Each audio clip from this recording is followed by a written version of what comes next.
The stagecoach hadn't even stopped rolling when the driver leaned down and said the words that would change 8 lives forever. Callaway Ranch. All 4 of you. For women. For seats. For separate envelopes resting in 4 separate laps. Each one addressed to a different man. Each one bearing the same surname. The women looked at one another across the narrow cab. And for one suspended moment, nobody breathed. They had traveled from the same county in Ohio. They had packed their trunks in the same farmhouse. They had kissed their aging father goodbye on the same gray morning.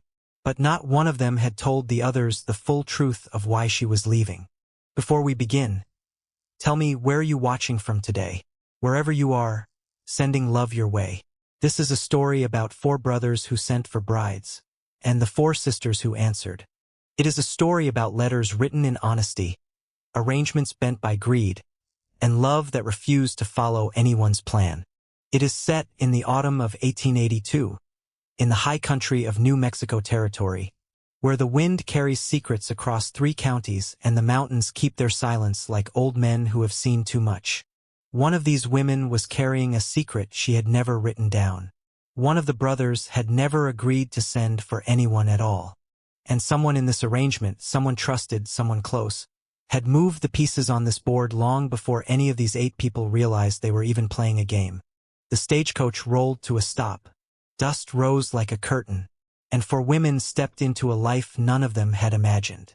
Her name was Nora Aldine, and she had spent the last 11 years keeping her family's ledgers so clean that the county bank had twice asked to hire her away. She had always said no. Her father needed her. The farm needed her. Her 3 younger sisters, Clara, May, and Delia, needed the steady hand of someone who understood columns and balances, and the way debt could creep into a household like floodwater, quiet and cold. Before anyone noticed, the floor was wet. But by the spring of 1882, the Aldine farm was beyond saving. Their father, Owen Aldine, had borrowed against the land twice and paid back nothing. His health had broken the previous winter, and though he sat upright at the table and laughed at his own jokes, Nora watched his hands shake every morning when he lifted his coffee cup. She kept that observation in the same private column where she kept everything she could not fix.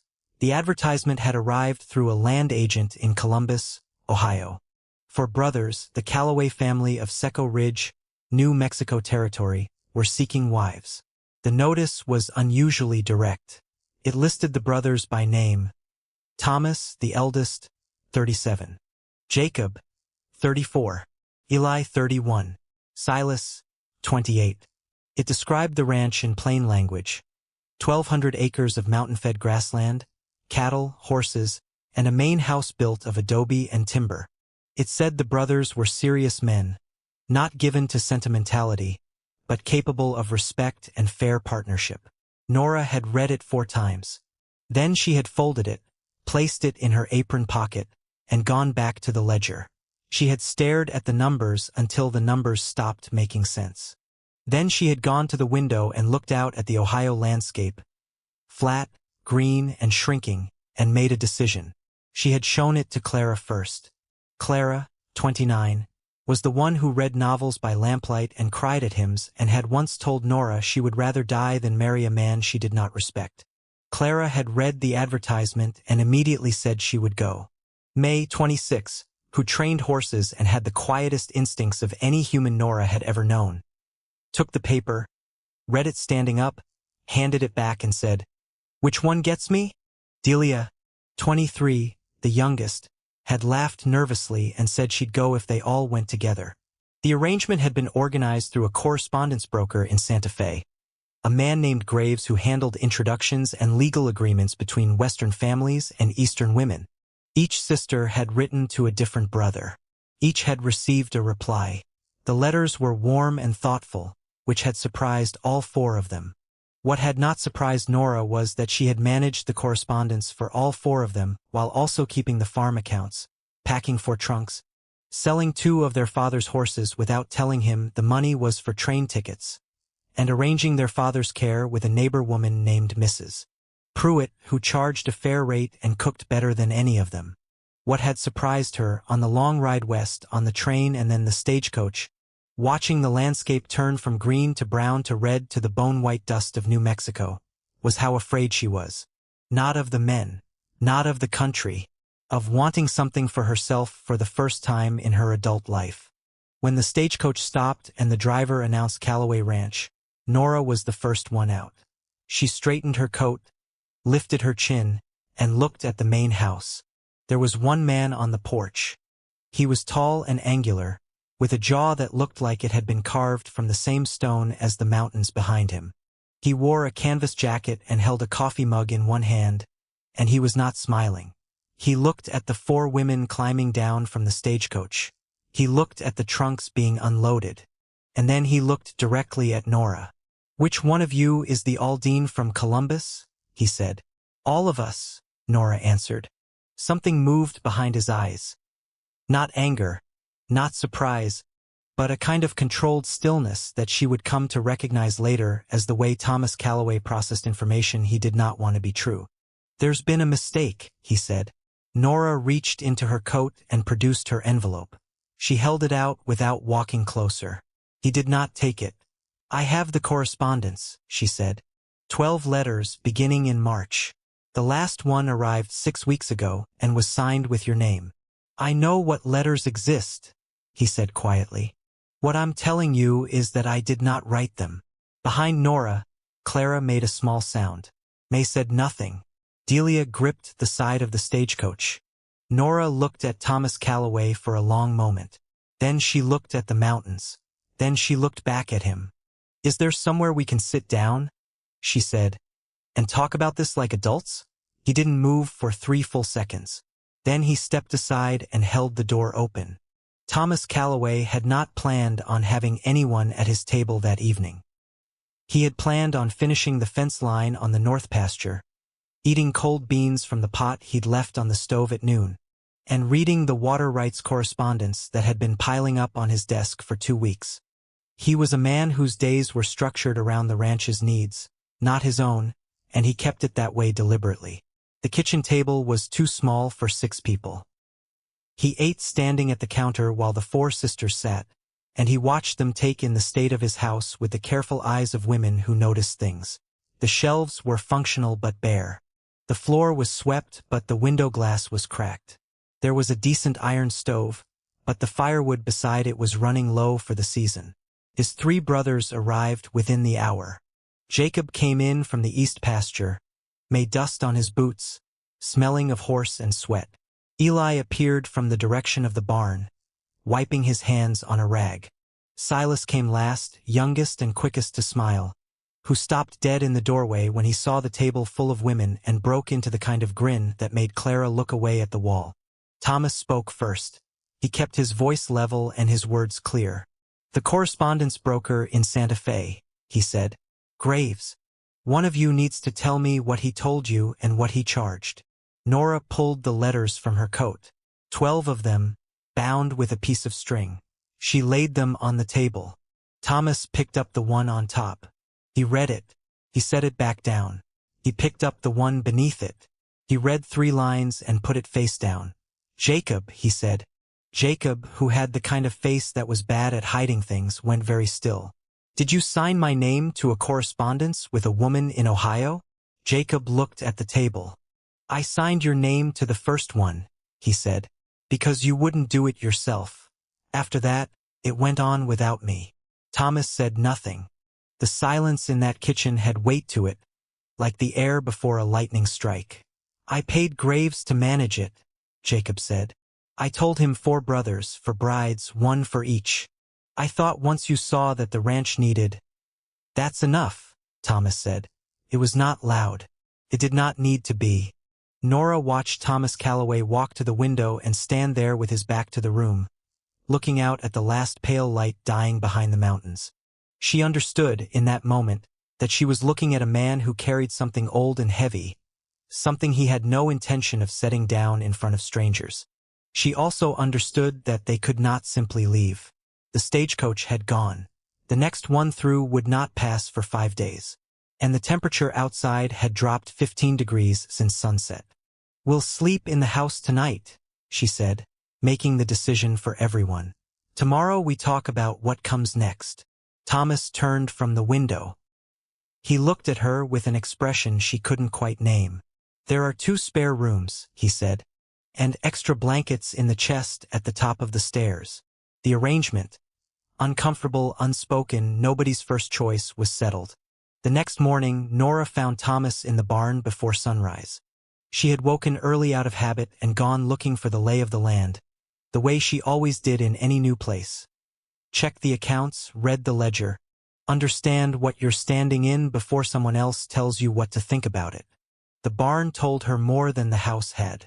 The horses were well kept. That was real care, real knowledge. But the tack was repaired with wire in 3 places where leather should have been replaced. The hay supply was thin. There were 16 cattle listed on the chalkboard near the gate, but the paddock held fewer than 12. She was standing at the chalkboard when Thomas walked in and stopped. "Looking for something?" he said. "Understanding something," she said. He watched her. She did not look away from the board. "This ranch is in trouble," she said. It was not a question. A long silence. Somewhere outside, one of the horses shifted and stamped. "I didn't bring you here," he said. "I want to be clear about that." "You're clear," she said. "And I didn't ask to come. But I'm here, and I know what a failing operation looks like. My family's farm looked exactly like this before it went under." She turned and faced him. "I know ledgers. I know cash flow and debt timing and contract language. If you'll let me look at your books, I'll tell you exactly what's eating this ranch." Thomas Calloway looked at her for a long time in the cold barn light. Then, from outside, there came the sound of hoofbeats. Not one horse, many. Coming fast and without the rhythm of men who were arriving as guests. Thomas's expression shifted to something harder and much older. "That," he said, moving for the barn door, "would be Pemberton's men." Harlan Pemberton owned the railroad spur that ran through the valley below Secco Ridge, and he had been buying land since 1879 with the relentless patience of a man who understood that time and money could accomplish what argument could not. The 2 riders he sent that morning were not violent men. They were something more troubling. Polite men, well-dressed, carrying clipboards and letters with official-looking seals. They wanted to speak with Thomas about a right-of-way easement across the north quarter of Calloway land. They had spoken with Thomas before. They would speak with him again. Thomas sent them away with 5 words and no courtesy. He came back inside and found Nora at his desk, the ranch ledger open in front of her, her finger tracing lines of figures with the same calm focus she might apply to a Sunday crossword. "You left this in the barn," she said without looking up. "You shouldn't. Moisture warps the binding." He stood in the doorway for a moment. "That's private," he said. "It's a mess," she said. 3 years of incomplete entries, 2 loans with compound interest you've been paying the interest on without touching the principal, and a cattle sale last autumn that was recorded at market price when the actual payment you received was 40 cents on the dollar." She looked up. "Who bought that cattle from you?" Thomas sat down slowly in the chair across from the desk. "Man named Burrell," he said. "Works out of Taos. Had a buyer's certification." "Did you verify the certification?" A pause. "No," he said. Nora nodded. "Not with judgment. With recognition." Over the following days, something shifted in the Calloway house. Not dramatically, not with declarations or changed arrangements, but with the quiet accumulation of shared work. May had moved into the barn with a certainty that required no invitation. She had identified 3 of the horses as undertrained and 1 as dangerously head-shy from mishandling, and she had started working with them in the early mornings with a patience that made even Jacob stop and watch from the fence.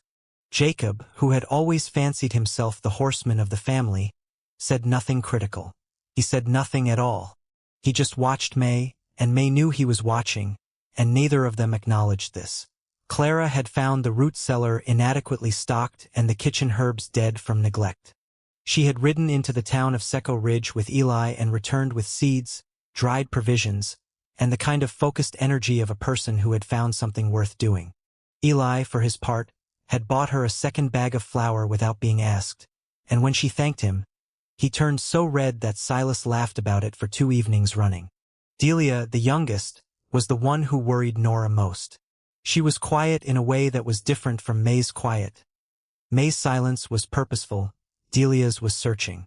But she had taken it upon herself to repair the cracked window glass, the broken porch rail, and the rusted pump handle, doing so with a methodical competence that surprised Silas into following her around for 3 days asking questions and handing her tools. The town of Seco Ridge had opinions. Mrs. Faraday at the dry goods store had been polite to Clara's face and tight-mouthed behind her hand to the woman at the post office. The men at the feed yard had watched May work a horse in the public paddock with expressions divided between admiration and unease at a woman being better at it than they were. The preacher, who was also the justice of the peace, had asked Thomas directly whether these women intended to stay and under what legal arrangement. Thomas had said, "That's being determined," and left. He told Nora about the conversation that evening on the porch, both of them with coffee, the darkness coming down fast and cold the way it did in the high country. "He wasn't wrong to ask," Nora said. "I know," Thomas said. A pause. "Whined through the dry grass. My wife died 4 years ago," he said. It came out flat and without ceremony, the way men like him said difficult things. Quickly, before they could think better of it. "Fever. It went through the valley that winter. Took her in 8 days. Nora held her coffee cup in both hands and looked at the mountains. "I'm sorry," she said. "I'm not looking for sympathy." "I know that," she said. "I'm saying it anyway." He was quiet for a long time. Then he said, "The ledger. What did you find?" She told him. And as she talked through the numbers, the compound interest, the undervalued cattle sale, the water rights dispute with Pemberton that had been quietly escalating for 2 years, she watched something change in his face. Not relief. Something harder and more complicated than relief. The particular expression of a man who has been carrying something alone for so long that having someone else simply acknowledge the weight feels almost like an accusation. When she finished, he looked at his hands. "The cattle buyer," he said. "Burrell. Did you write his name down? In your ledger?" "Yes." Thomas stood up from the porch rail. "I need to go inside," he said. Nora turned. She saw him stop in the doorway and look back at her with an expression she had not yet seen on his face. "Thank you," he said, and he meant it in a way that went beyond the ledger. The storm came 3 days later, fast and savage, out of the northwest. It wasn't a full winter blow. Not yet. But it was the kind of cold rain that turned to sleet by nightfall and made the mountain passes impassable before morning. They lost 2 calves to exposure before Jacob and Silas got the herd into the lower pasture, and Thomas and Eli managed to shore up the north barn wall that had been leaking air through a crack that nobody had addressed before it mattered. Nora found the second ledger during the storm. She had not been looking for it. She had been searching for the original deed documents that Thomas had mentioned, old papers, he'd said, in a box somewhere in the back office, because she needed the original water rights description to compare against Pemberton's easement proposal. She found the deed. She found the water rights document. And beneath them, in a leather folder she'd mistaken for a duplicate, she found a second set of accounts. They were not Thomas's handwriting. They were meticulous, detailed, and damning. They showed a series of transactions from 1880 through 1882 in which cattle were sold to a buyer named Burrell at false low prices, with the difference in value routed to an account in the name of a business called Seco Valley Land Partners.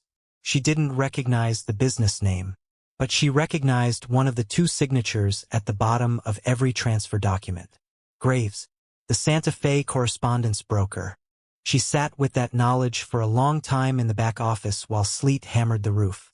Then she went and found Thomas in the barn. He was tending the mare that May had identified as Headshy, talking to her in a low, even voice while the animal trembled at the thunder.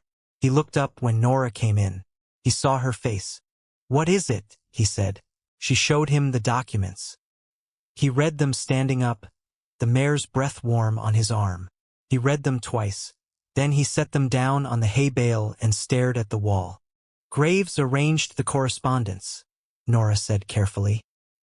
"He arranged it as a way of getting 4 women to this ranch who might not know to question the legal arrangements.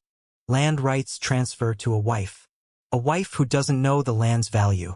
A settlement, a buyout. He was going to use you, Thomas said. His voice was very quiet. All four of you. To get access to the water rights.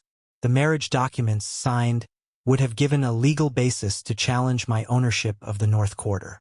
Pemberton's easement would have gone through. Nora looked at him. Jacob didn't know, she said. Did he?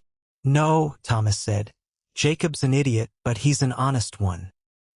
He paid Graves to manage the correspondence in good faith. He pressed his knuckles against the barn wall. Graves saw an opportunity and built a scheme around a fool's well-meaning mistake. The cattle buyer, Burrell. He's part of it. Yes. The thunder cracked overhead.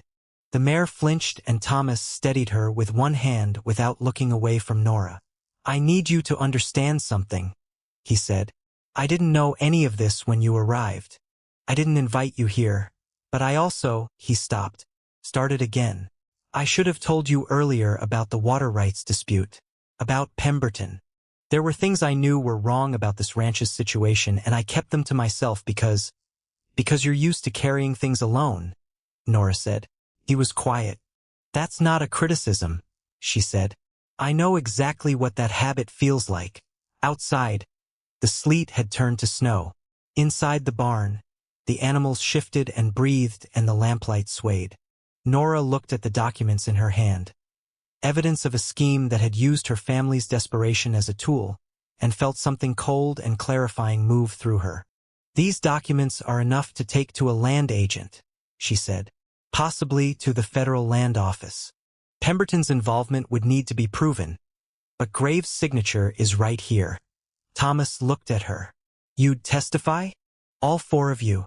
We traveled 2,000 miles on false correspondence, she said. I think we've earned the right to be heard. Something shifted in his expression. And then he said, You should know I told Jacob this morning that you and your sisters were free to go. That I'd pay your passage back to Ohio.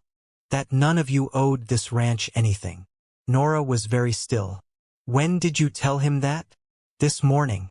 Before I found out about Graves. He met her eyes. I told him because it was the right thing to do, not because I wanted you to go. That last part arrived like something dropped from a height. Nora looked at him for a long moment. Then she tucked the documents under her arm. I'll talk to my sisters, she said. She walked out into the snow and didn't look back. Delia was the first one to say she wanted to stay. This surprised everyone, including Delia. She said it quietly, sitting at the kitchen table with her hands wrapped around a warm mug while snow pressed white against the window glass. She said, I know it's complicated. I know we weren't asked here the right way. But I've been somewhere this past week that I haven't been in a long time.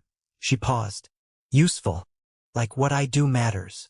Clara, who had been crying very quietly into a handkerchief since Nora told them about Graves, pressed her lips together and nodded. May said nothing for a while. Then she said, I'm not going home. There's nothing there for me. Whatever happens here, I'm not getting back on that stage. They looked at Nora. Nora looked at the table. The logical part of her, the part that balanced ledgers and read correspondence contracts and understood what a signed document could and could not protect, said this. They had arrived under fraudulent terms, they had no legal standing, and staying would mean trusting four men they had known for less than 2 weeks, in a territory where they had no family, no connections, and no safety net if things went wrong. That part of her was correct. And it was not, in the end, the part that spoke. I'm going to Santa Fe, Nora said. To the federal land office. With the documents. Her sisters looked at her. Alone, Clara said. I'll take May, she said. Because May can ride better than any of us and I don't entirely trust the roads right now. We go before Pemberton finds out we found the ledger. We file the documents. We make sure Graves can't close this out quietly. May was already standing up. The brothers had not been told about Nora's plan before she and May were already saddled and ready to go, which was deliberate. Jacob would have tried to come along and make it complicated. Silas would have done the same with better intentions and worse results. Eli would have deferred to Thomas. Thomas would have said it was too dangerous, and he would have been half right and the other half would have been pride. Nora left a note on the desk. Said, "We will be back in 4 days. Don't do anything with Pemberton's men until we return. Trust me." She had signed it with her full name. Thomas found it 20 minutes after they left. He stood in the office with the note in his hand and looked out at the tracks in the snow leading south, and Jacob, from the doorway, watched his brother's face do something complicated and private.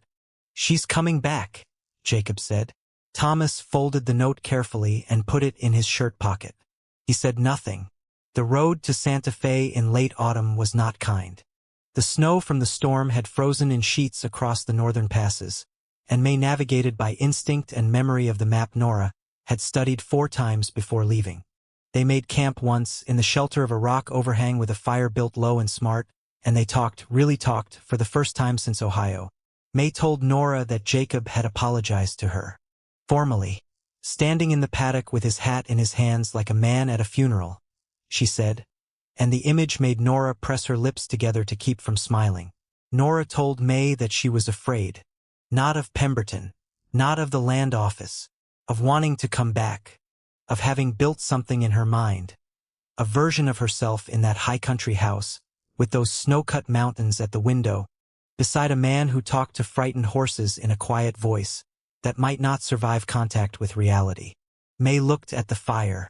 "You're usually the one who says we can't afford to want things we haven't earned yet," she said. "I know," Nora said. "So earn it," May said simply. The Federal Land Office in Santa Fe took their documents and spent 2 hours examining them. The agent, a careful man named Holbrook who had the precise movements of someone who had dealt with fraudulent land transactions before, read Graves' ledger twice and asked 6 questions. Then he looked at Nora and said, "How did you come to have access to these records?" "I am a skilled bookkeeper," Nora said. "I was looking for deed documents to verify a water rights claim. I found these instead." Holbrook tapped the papers. "Seco Valley Land Partners," he said quietly. "We've been watching this name for 14 months. He looked up. "Miss Aldine, these documents are very significant." Nora looked at him steadily. "I know," she said. "That's why I rode 2 days in the snow to give them to you. They were back at the ranch in 3 days, not 4. May had pushed their pace on the return. Reading the terrain with the same calm authority she applied to horses, finding the dry ground and the protected crossings, making the miles come faster without any sense of urgency that might spook a person. Nora saw the smoke from a distance. Not the wrong kind of smoke, not the orange-black of burning structures, but wood smoke from chimneys, 2 of them, which meant the house and the bunkhouse stove were both running. She let out a breath she hadn't known she was holding. Thomas was on the porch when they rode in. He looked at them for a moment. Then he came down the steps and took the reins of Nora's horse while she dismounted, which he hadn't done before, and she thought that small act said more about the 4 days she'd been gone than anything he was likely to put into words. "Holbrook's office sent a rider," he said. "Already?" Nora said, surprised. "Yesterday. Federal inquiry opened on Graves. Burrell has already—" He stopped, looked at her directly. "They're moving fast." Pemberton's name came up in the documentation, and he pulled his men out of the valley this morning. Nora stood in the cold air with the wind at her back and looked at Thomas Calloway. "How does that feel?" she said. He thought about it genuinely, which she appreciated. "Strange," he said. "Like when you've been leaning against a fence for so long you forgot it was holding you up, and then someone tells you the fence is going to be fine." He handed her back her reins. Their fingers didn't quite touch, but they were close. The next 2 weeks moved with the particular clarity of people who have stopped pretending to want different things than they actually want. Jacob and May reached an arrangement that Jacob described to his brothers as, "She agreed to stay if I stopped giving unsolicited opinions about how she works the horses." This was not entirely accurate. What May had said was closer to, "You want to learn, learn. You want a lecture, leave." Jacob had chosen to learn. He was not a natural pupil, but he was a genuinely willing one, and May found, to her own surprise, that she didn't mind teaching a man who came to it with his ego already dented. Clara organized the kitchen with the quiet authority of someone who had always understood that feeding people well was one of the most direct routes to making them feel that a place belonged to them. She grew confident enough in the house to rearrange the main room furniture, and Eli, who came in for supper one evening to find everything shifted, stood in the doorway for a moment and then sat down in his new position at the table without a word, which Clara took as both acceptance and, quietly, affection. Silas and Delia spent 3 weeks repairing every physical thing on the ranch that had been deferred too long.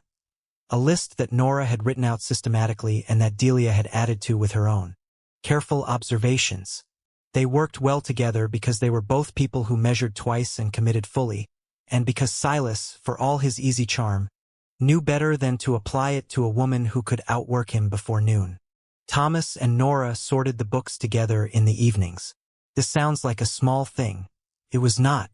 They sat across the desk from each other with the lamp between them and the fire at their backs, and they talked about numbers the way other people talk about hopes.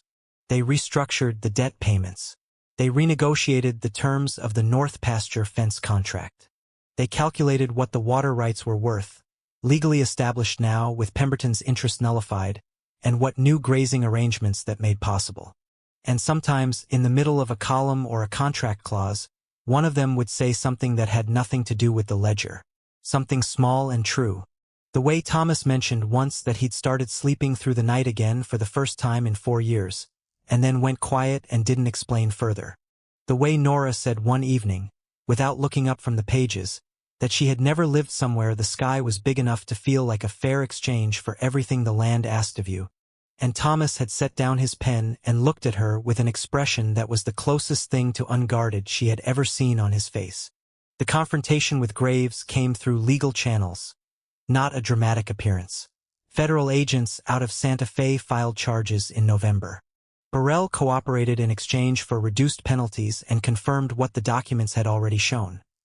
That Graves had engineered the correspondence scheme, positioned the marriage arrangements to create legal leverage for Pemberton's land acquisition, and pocketed the difference on 6 fraudulent cattle sales.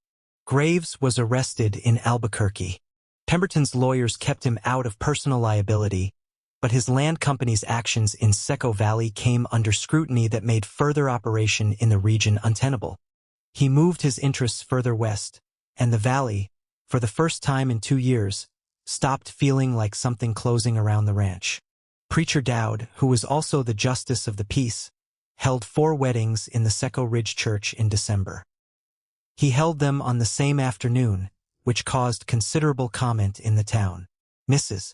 Faraday said it was irregular. The man at the feed yard said it was efficient. The women who came to witness, and more came than anyone expected, said it was one of the most remarkable things they had ever seen. For brothers, for sisters, 8 people who had arrived in one another's lives through deception and accident and desperation, and who had chosen, one by one, to stay. Thomas and Nora stood side by side at the front of that church. He was not a man for speeches or sentiment, which she already knew. But before Preacher Dowd began, Thomas looked at her. Just looked direct and steady, and she understood everything he wasn't saying, because she had spent enough time with him in lamplight and cold barns and honest silence to know how he carried things that mattered. She looked back at him the same way, and that, in its own fashion, was the most romantic thing that happened in Seco Ridge that entire winter. By the following spring, Callaway Ranch had taken on a different quality. Not louder, not busier necessarily, but fuller. More inhabited. The kind of fullness that comes when a place has the right number of people in it who all understand what they're working toward. Nora's books were balanced for the first time in 3 years. She had also, quietly, begun advising 2 neighboring ranches on their debt structures, which had led to a small amount of paid consulting work and a significant amount of goodwill in the valley. Thomas had not objected to this. He had, in fact, built her a proper desk in the back office with a window that faced the mountains, because he noticed she worked better when she could look up and see distance. May had turned 3 of the Callaway horses into ranch stock worth 3 times their previous value. She and Jacob had reached a functional partnership that occasionally looked like bickering from the outside but operated from a foundation of deep mutual respect that neither of them had experienced before, and neither of them was willing to surrender.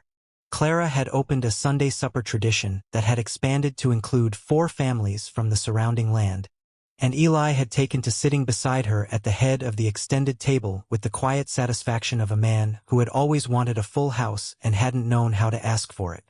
Delia had found her specific joy in the physical fabric of the ranch itself. She and Silas were planning a proper root cellar expansion, a second bunkhouse, and a proper covered porch on the south side where the afternoon light came long and golden in autumn. Owen Aldean, their father, received a letter every week. He received good news in most of them, and he had told Mrs. Pruitt, who told him daily that he was better off without those girls underfoot, that he had never in his life been more proud of anything than the sound of his daughter's handwriting going west. Nora wrote to him on a Tuesday evening in April, with the window open and the smell of new grass coming in from the pasture and Thomas's voice carrying up from the yard below where he was talking to the new foal that May had declared ready for handling. She sat with her pen above the paper for a moment before she wrote. Then she began, "Dear Papa, I am going to tell you something I want you to think about carefully. I know that what brought us here was not the truth. The letters were arranged by someone who wanted to use us, and for a long time I was very angry about that. But here is what I've come to understand. The reasons that made us desperate enough to get on that stage, those were real. The need to be somewhere we could be more than what we were, that was real. And what we found when we arrived, underneath the scheme and the manipulation and the fear, that turned out to be real too. Sometimes the wrong road takes you to the right place. We are well. We are more than well. All my love, Nora." She sealed the letter and set it by the door for the morning post, and then she went downstairs and stood on the new porch in the April evening, watching the last light move across the mountains, slow and golden and unhurried, the way good things tend to move when they have finally decided to stay. What would you have done if the promise that carried you 2,000 miles turned out to be a lie, but the place you landed turned out to be the truth? Sometimes the wrong letters deliver exactly the right life.